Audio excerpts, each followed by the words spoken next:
England میں ایک migration register ہے جس میں برطانیہ سے ہندوستان جانے والے 15,447 فوجیوں کے نام لکھے ہوئے ہیں۔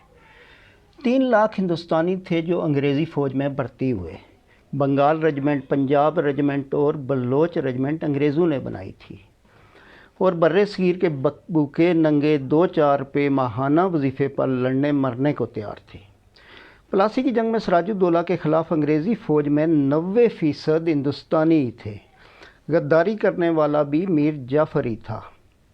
سلطان حیدر علی اور اس کے بیٹے ٹیپو سلطان کے خلاف 4 جنگیں لڑنے والے کون تھے؟ سرنگا پٹم سے میسور تک میر جعفر نے کس طرح سلطان سے غداری کی، انگریزوں کو کس طرح وفاداری بیچی، یہ سب کچھ لکھا ہوا ہے، بس آنکھیں کھول کر پڑھنے والا چاہیے۔ علامہ اقبال نے کیا کہا تھا؟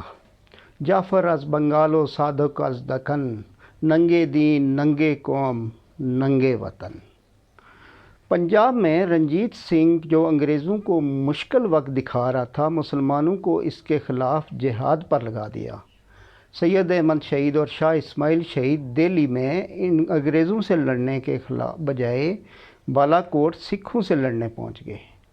اسلحہ گولہ بارود انگریزی استعمال ہوتا تھا۔ آپ کا کیا خیال ہے؟ پاکستان آزاد ہو گیا ہے؟